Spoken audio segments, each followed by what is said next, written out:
another news from not so far north.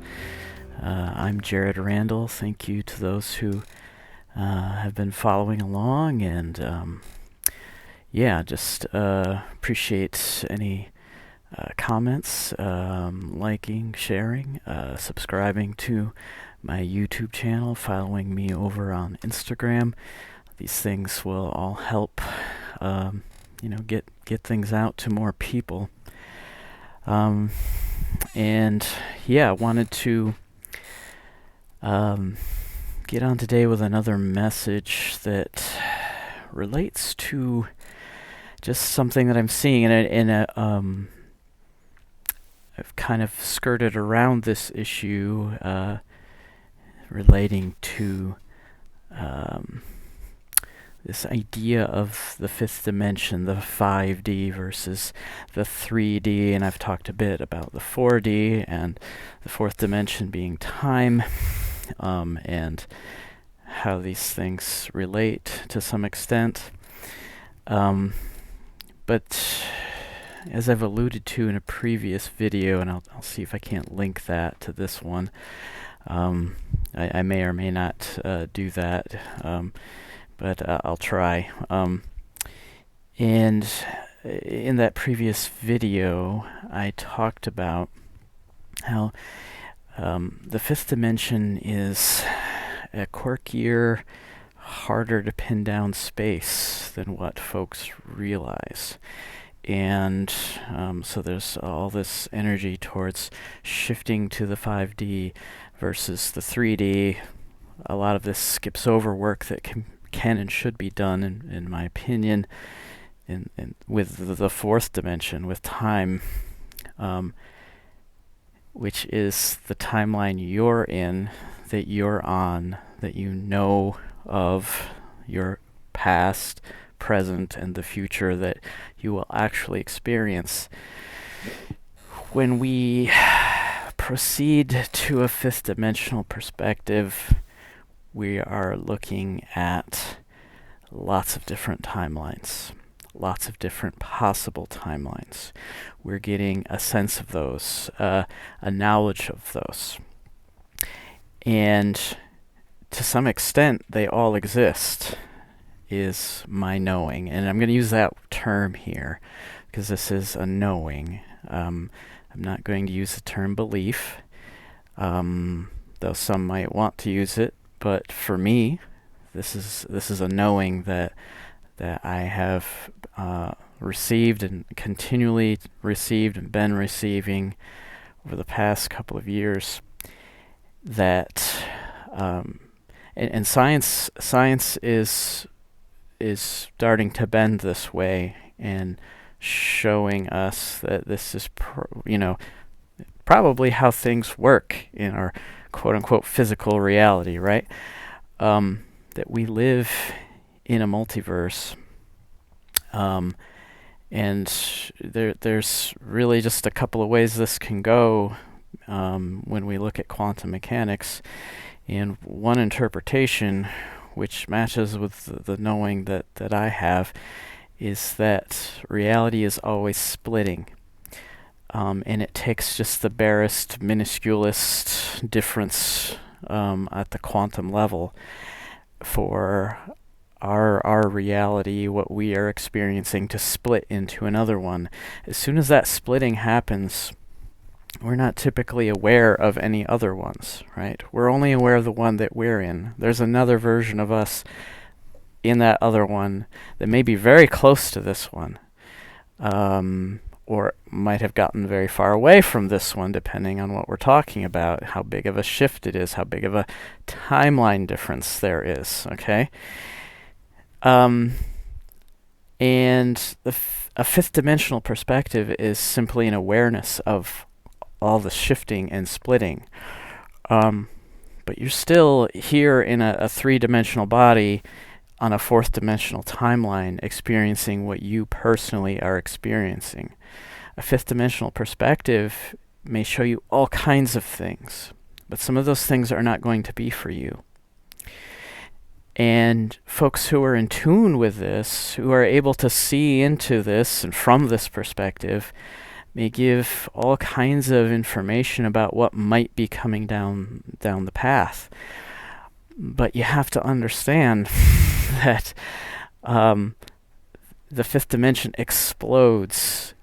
It explodes with all these different possibilities. You don't, from a 3D perspective, you don't live in all of them. You live in the one that you're experiencing right now. Why is this important? Well, it's important because one of the things I'm seeing from folks who are definitely seeing from and in and into and out of this fifth dimensional perspective is that we're making predictions about the future. Such and such is going to happen. There's an awakening happening, for instance, and I feel this, I see this, I notice this, but I also, my knowing is that the fifth dimension splits in all kinds of ways, okay? And there's no just one future. There's no just one possibility. And in fact, it greatly depends on what we choose in our little third to fourth dimensional lives that we think are small, and especially if we're so focused on getting to the fifth dimension, that minimizes, right, our daily lives, our daily choices, our daily mindset. Also minimizes or has this potential to supersede what we really need to be learning right now, which is that we make our own reality. We make our own realities individually. We make our own reality together collectively. And we can change our reality. We can change our world. That's all it really means, right? The experiences that we're having, the experiences that we're choosing to have by going in a different direction. That's simply that's all a timeline split. If you want to talk about getting to a different timeline, you hear a lot of folks talking about this. Well, it's just mindset. Because as we're finding out, and science is telling us this, so much of reality is based on mind. And we're going to find out this more and more and more. Again, this is my knowing, what I'm seeing, what I'm getting, what I'm receiving. That's a whole other ball of wax. But for now, to focus on the importance of this, to get back to why it's important. It's not that folks are wrong to say, get on a video and proclaim, oh, I've had this knowing, I've seen this coming for our future, this or that is going to happen. And even with the best of intentions, there's a problem with that, which is that's just one possibility.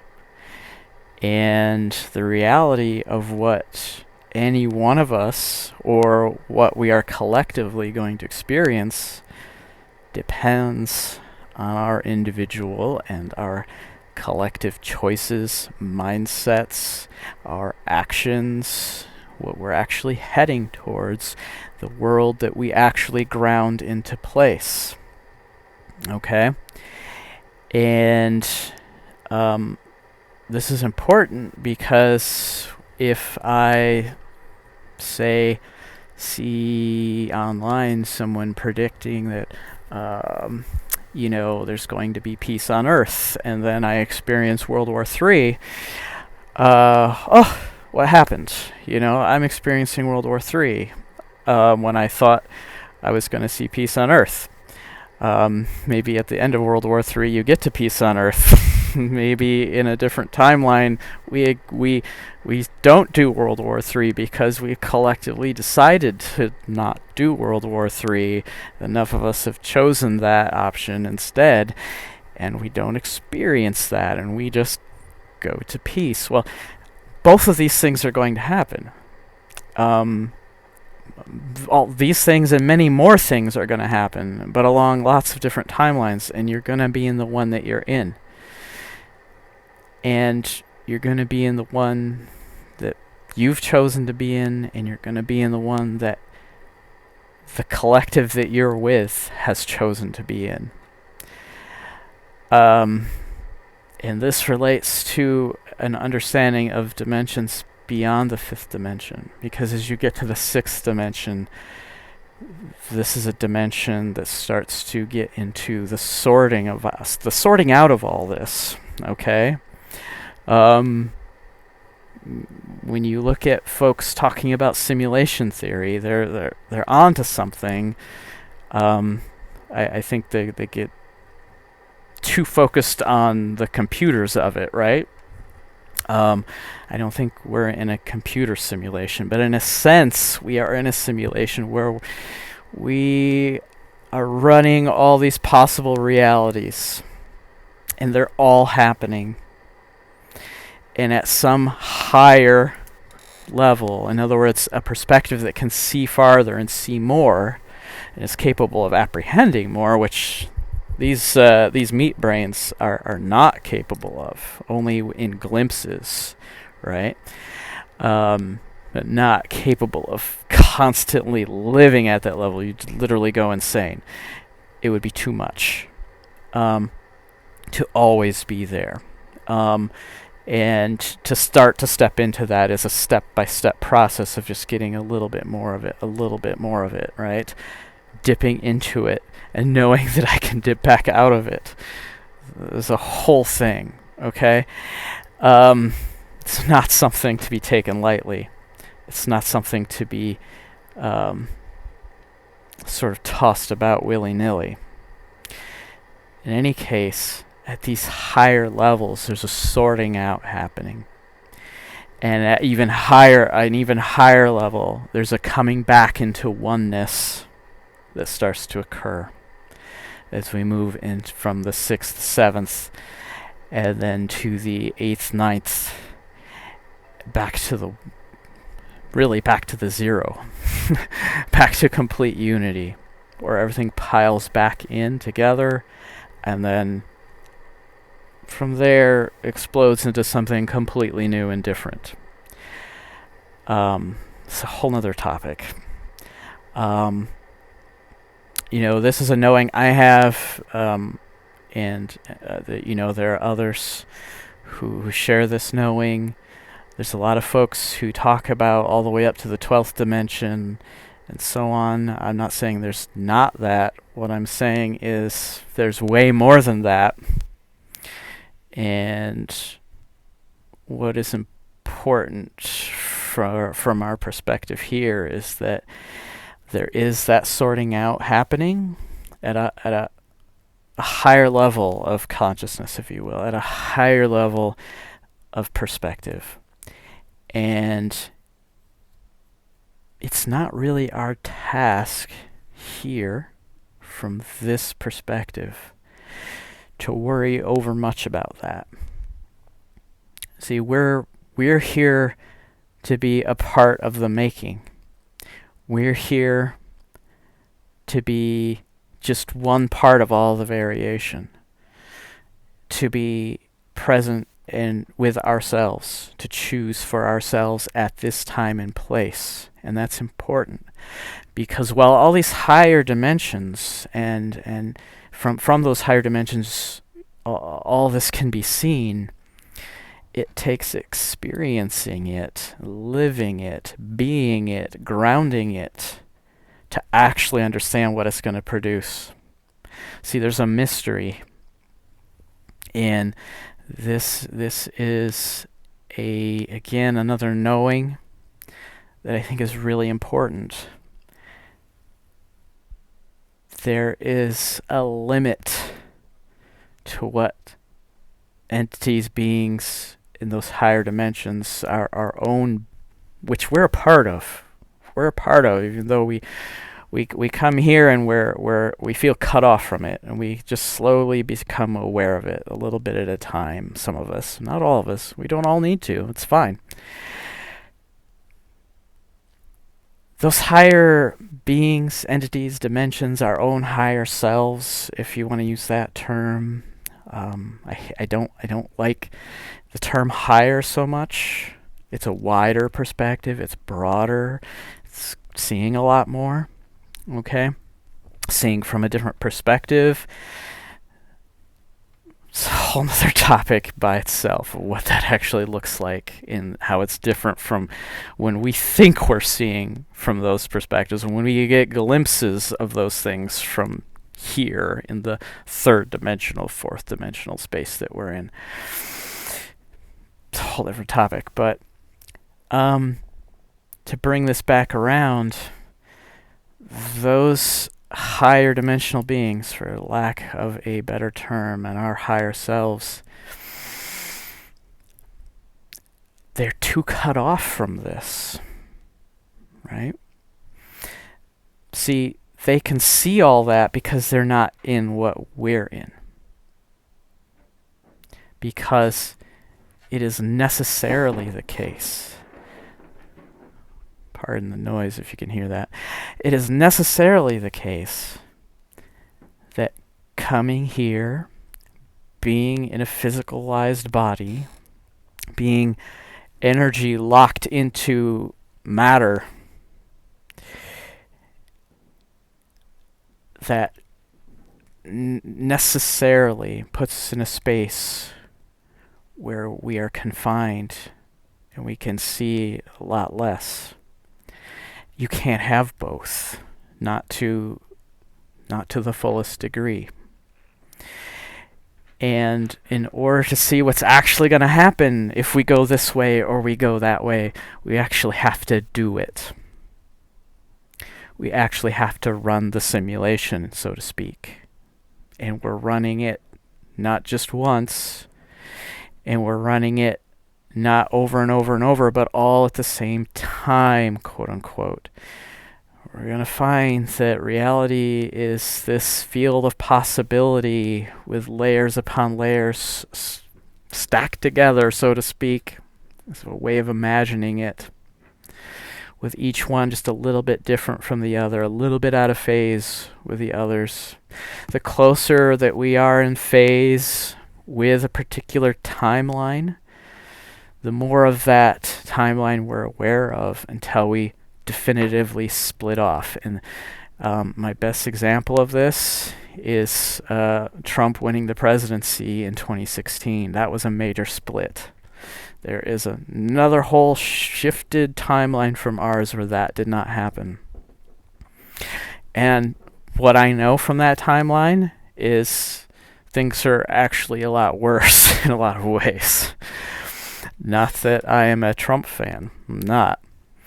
But what his winning of that election has done in our timeline is shown us so many things that we don't want to see, that we don't want to ground into our reality, and we're now fighting that out. In this alternate timeline where he didn't win, we went straight to some awful things. It's just straight there. In most of those timelines. We did not get a lot of equality and so on. We got a lot of manipulations straight to awful things happening. And this is an example of what I'm talking about. I can say that. I could say things about the potential timeline we're on, but it almost doesn't matter, because you're going to experience and I'm going to experience what we choose, right? What we choose together. There's a version of me that just didn't decide to make this video, and that's a different timeline. That's a me that is not going on a journey that I am going on right now. It is not affecting other people who will see this, right? It's a whole different, everything changes. Everything's different in that timeline. One little change can produce huge changes as things go on, as changes stack up, as possibilities stack up. Me putting this video out enables possibilities to stack up that weren't possible without me making this video, without grounding this information in place and putting it out there. And even if just 5 people watch it and go, oh yeah, that makes sense, and it changes something in their thinking, and it changes something in their lives, it changes something in other people's lives, and it all starts to shift. This is a great part of the meaning. If you wanna bring this back around to a Christian spirituality, where Jesus says a little bit of leaven goes through the whole batch of dough. That's what this is like. A little change goes through all of it. And that's why it's so important that we're careful. And so I'm putting this out there a lot for folks who are in the spiritual community, who are on this process of awakening. It's a term that we need to start to be careful of, because it gets, like any term, it can get tossed around and then we don't know what it means anymore. It's a whole nother video. But the term awakening, other terms like it, ascending, this is somewhat a synonym. It's for me a more troubling term, because again it feeds back into a Christian understanding of the rapture, which is a time where a bunch of people disappear from the world. They're taken by God, right? And they're no longer in the world. They get to escape to goodness, while everyone else down there who is bad goes to hell, in a handbasket. And these are dangerous understandings for us to embrace. I have a very different understanding of those scriptures, of those writings, those texts, of the people behind them, and how they saw those things. Another whole nother video. Eventually, maybe I'll get to it. But we've got to be careful of that. For one thing, the more we all latch onto one possibility, the more we do start to ground that in place. What we're expecting to happen is probably going to happen, because we're all expecting it. Which is why it's so important for us to expect a better world, to look for that world, to start living as if that world is here now, to understand what that world means to us personally and collectively, to refuse anything that doesn't look like that. That is how we actually shift things. If what we're really wanting is to shift our reality, our world, our experiences, and what our children experience and what their children experience, if we want to do this consciously rather than have things happen in a karmic way, which is really nothing more than the law of unintended consequences. That's what we're seeing right now in Israel. That's what we're seeing in Ukraine. Well, I can do this because I have the right to. Yeah, you have the right to, but consequences are going to follow. And how do we get there in the first place? Well, decades spent leading up to these moments of making those choices that now lead up to conflict and war, to where, yes, we're on the brink of another world war. We certainly are. Will we have it full blown? What will it look like? I don't know. We're going to choose that together. A lot of the choices are already made in this timeline. We're kind of already on that slide. The question more and more is, what will the masses of us do as we feel ourselves sliding down that slide? We have choices to not go all the way, but only just to a certain point. After a certain point, we're on the slide, and there's too much momentum, and it's too late. If you want to think about shifting timelines and it being too late, it's not so much about whether you're getting to 5D or not, right? It's about what are you grounding into place in the 3D with a 5D perspective. I hope that helps. I hope that makes some sense. I'll probably keep trying to get to some of these explanations of this. It's very complex, but also is very simple.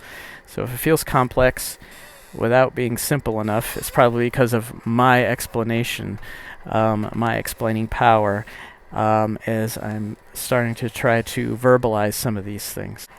That's it for now. Stay in a place of inner peace is really important right now. Okay? Stay in a space of looking for that world you want to see, the world that you want to ground into reality. That is the most important thing that we all can do, and not get too caught up on a particular vision of how these things work out. All right, because there's lots of different possibilities, lots of different timelines that are possible. Some of them may include some pretty crazy things. Some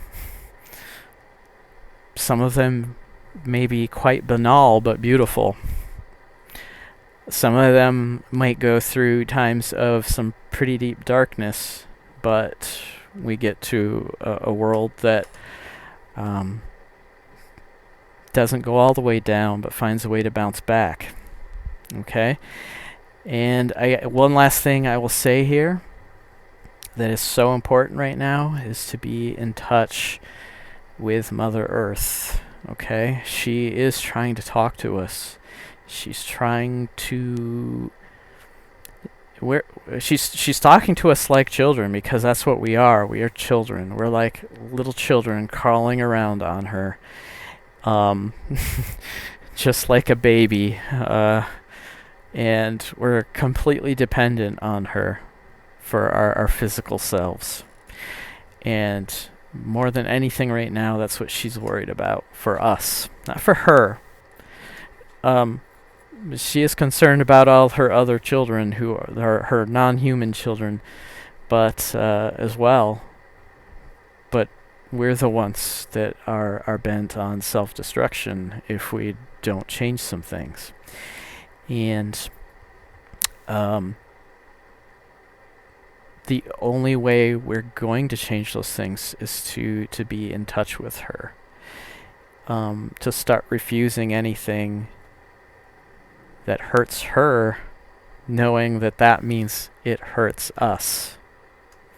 It's actually a fairly selfish place to be. Environmentalism, in its purest form, is a selfish thing. It's saying if we don't maintain a sustainable environment for us to live in, we'll go the way of the dinosaurs. It's just that simple. And yeah, Mother Earth she doesn't want us to go that way. She doesn't. And she's not as worried about herself as she is about us, because she knows she'll bounce back. She's done it before. She knows she can evolve whole new species, who will hopefully be smarter than us. If not, they'll go a different way than us. It doesn't really matter. She's not uninterested in that. And again, timelines. There will be those timelines. They will exist. Which one are we going to choose for us for now? That's what we get to decide. So, being more aware of that is going to be more and more important this year, these coming months, and there will be some points of choice. It will happen, and as it happens, the point is to, be ready. All right, love and peace to you all. Don't live in fear. That's the main message. Don't live in fear. If it makes you fearful, If somebody's predicting something that makes you fearful, or doesn't seem right to you, um, they're not necessarily wrong in what they're predicting, but that may not be your timeline. You don't have to live on it. You don't have to go down that road. You don't have to go down that path. We don't have to go down that path. All right? All right. Much love.